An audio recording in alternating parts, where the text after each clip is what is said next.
Welcome back to KCTV English News. I'm Hee-Jung Lee. With the spread of COVID-19 in the local community recently, the province will maintain its current social distancing level 1.5.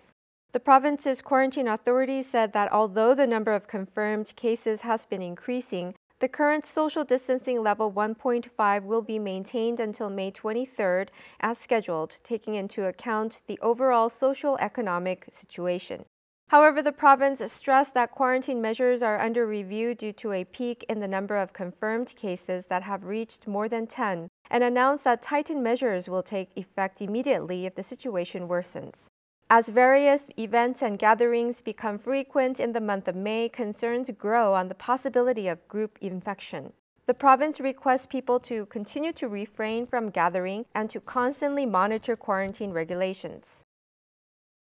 Amid growing concerns over the recent disruption in supply of vaccines, the province stressed that there are no problems as vaccines are being distributed regularly.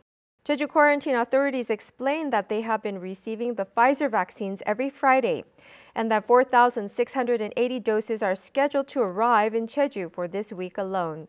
The Pfizer vaccines will be allocated to 3,510 people in Jeju City and 1,170 in Seogwipo City. The province also confirmed that there are currently 4,800 and 4,000 doses of AstraZeneca and Pfizer vaccines respectively in reserve, assuring no setbacks in vaccination. Last month, there were 2 reports of death following COVID-19 vaccination. Both were concluded to be unrelated to the vaccination. The province was notified of the results of the Korea Disease Control and Prevention Agency after epidemiological investigations and opinions of medical staff. On April 23rd and 18th, an elderly in his 70s and an elderly woman in her 90s were reported to have passed away after receiving Pfizer vaccines respectively. However, the bereaved families did not raise any issues considering the underlying medical conditions and age of the elderly. The province is accepting applications for the project that support farmers who stop cultivating winter vegetables or cultivate designated crops. Those with the land originally for growing winter radish, carrots, and cabbage are eligible to apply. Applicants are required to submit applications per lot by the 31st.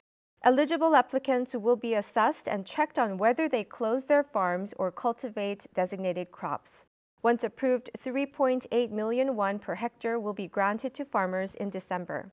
The province has increased the amount of support from 3.6 million won to 3.8 million won per hectare and included beans and autumn buckwheat into the list of eligible crops.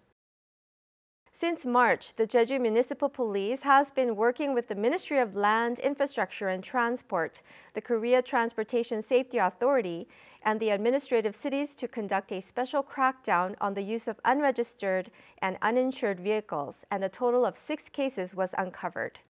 According to the report, a 50-year-old offender was caught for deferring approximately 30 fines for 11 years after purchasing and failing to register ownership transfer of a vehicle.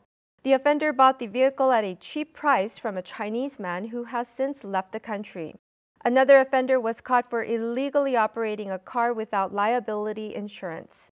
It was reported that the violator purchased the car under a Chinese name after it became difficult to purchase a car due to credit delinquency. Thank you for joining us today at KCTV English News. Be sure to follow us on YouTube at KCTV eNews Jeju and on KCTV's VOD service. Have a great evening.